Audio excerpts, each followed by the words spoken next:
Islam and the Discoveries of Modern Science Part 10. Examples of intellectuals. WHO testified on behalf of the seal of the prophets and messengers, Muhammad. Salutations and peace of Allah be upon him. Numerous intellectuals have testified to the magnificence of Prophet Muhammad's message, and have become educated owing to his message, which relies on logical foundations and is supported by sensible rules. Some examples of these testimonies. 1. Lamartine, the French writer and historian, d. 1869, said, "Philosopher, orator, apostle, legislator, warrior, conqueror of ideas, restorer of rational beliefs, of a cult without images. The founder of 20 terrestrial empires and of one spiritual empire, that is Muhammad." As regards all standards by which human greatness may be measured, we may well ask, is there any man greater than he? 2. Thomas Arnold, the English Orientalist, 1864-1930, in his book The Call to Islam, said, "Muhammad embarked upon a period of authority just as any other leader would have embarked upon it, with one difference.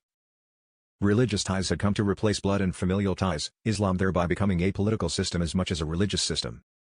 When Muhammad spread a new religion, he established a political system with a completely distinct nuance. His efforts were restricted to his people's belief in the oneness of God, and destroying the old ruling system of his homeland. He conquered the aristocracy of old in which the ruling family would conduct the politics of general affairs under their own banner. Also, in the Circle of British Knowledge, 11th edition, Muhammad was the most outstanding religious figure as well as the most successful.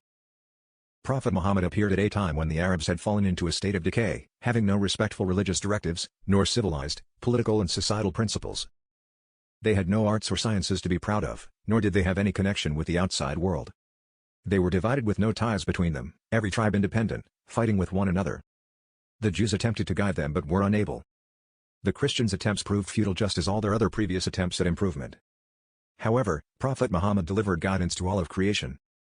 In only a few years, he was able to uproot all the corrupt customs of the Arabian Peninsula, raising it from lowly paganism to monotheism, directing the Arabs, who were considered barbarians, to a path of truth and criterion, becoming callers to guidance and integrity after they had been callers to paganism and corruption, dispersing in the earth working to raise the word of Allah.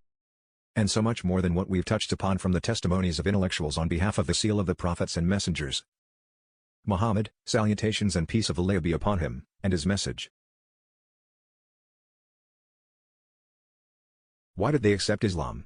Indeed Allah, blessed and exalted, bestowed his favor upon numerous people with their success and guidance to Islam as a religion. Believing in Muhammad's salutations and peace of Allah be upon him, as a prophet and messenger, as well as to authenticity of the noble Qur'an which was revealed to him. By the will of Allah, we will illustrate some examples of those many people whom Allah guided to Islam, explaining how they made good use of the blessing of intellect that Allah granted them. Some examples of those who submitted to Allah, blessed and exalted. 1. Mathematician and former Christian, Dr. Gary Miller. He says, "It was the simplicity of the creed that attracted me to this religion, a clarity I had not found in any other religion." History. One day Gary Miller wished to read the Qur'an with the intention of finding in it mistakes that would strengthen his stance while trying to convert Muslims to Christianity. He was expecting to find the Qur'an an ancient book, written 14 centuries ago, which spoke about the desert and such. However, he was amazed at what he found. Actually, he discovered that this book contains things that are not found in any other book in the world. He was expecting to find in it some of the critical events that befell the Prophet Muhammad, such as the death of his wife Khadija, may Allah be pleased with her, or the death of his children. However, he found nothing of that sort, and what caused him the most confusion was that he found a complete chapter in the Qur'an titled Maryam, wherein Maryam, peace be upon her, was honored in a way no Bible or other Christian book had ever done. At the same time, he didn't find a chapter called Aisha, the wife of the Prophet Muhammad, or Fatima, his daughter, may Allah be pleased with them both. Likewise, he found that Christ was mentioned by name 25 times in the Qur'an, while Prophet Muhammad was mentioned only 4 times, which proved that the Qur'an is but revelation from Allah, blessed and exalted, and not a fabrication on the part of Prophet Muhammad, hence, establishing the authenticity of the message that he, Muhammad, brought and the truth of the Islam that he was inviting to. 2. Vincent Montaigne. He says, "The Qur'an explained Christian history for me. The first Christians were not far from the Islamic understanding, and Christ wasn't a deity until the Nicene Council that was held in 325 CE, in which it was decided by the vote of one elector that Christ was a deity. If not for this one vote, Christ would completely have remained a human in the Christian religion, just as the pure Islamic religion says." 3. Muhammad Azad, Leopold Weiss. He says, "I was confused when I saw a prayer including mechanical movements. So I asked the Imam, Do you really think Allah is waiting for your faith to appear by bowing and prostrating over and over again? Isn't it better to look inside of you, and to pray to your Lord silently with your heart? He replied, in what way do you think we can worship Allah? Weren't the soul and body created together? Therefore, just as He created us a body and a soul, shouldn't we pray with our bodies and souls? Then he went on explaining the meaning of each movement of the prayer, and that was the first door to his accepting Islam.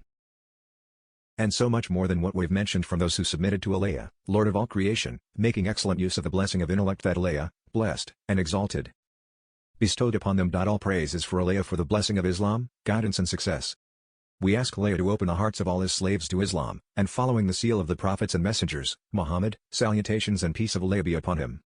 In conclusion, what has preceded makes us certain of the truth of Muhammad's message, through the precedence of Islam's allusion to so many modern scientific discoveries in the noble Qur'an and prophetic hadiths. Over 1,400 years ago, at a time when no one had even the slightest knowledge of them.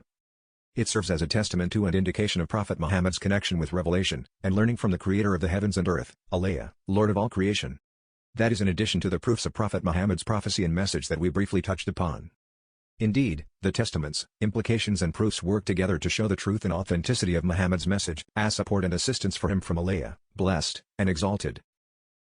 Confirming his statement, no matter if you help him not, for Allah did indeed help him. Qur'an, At-Tawbah, 40. A message. After the truth and authenticity of Prophet Muhammad's salutations and peace of Allah be upon him, message has been proven to us through clear testaments and irrefutable evidence. We must know that necessitates us to support the religion of Allah, exalted, Islam, and that is by adhering to it and inviting to it with authenticity and complete transparency. Through the various appropriate dawah channels, some examples of which that have been afforded in this era. 1. Printing specialized Islamic dawah books in different languages, and distributing them in Orientalist centers, bookstores and universities around the world, etc.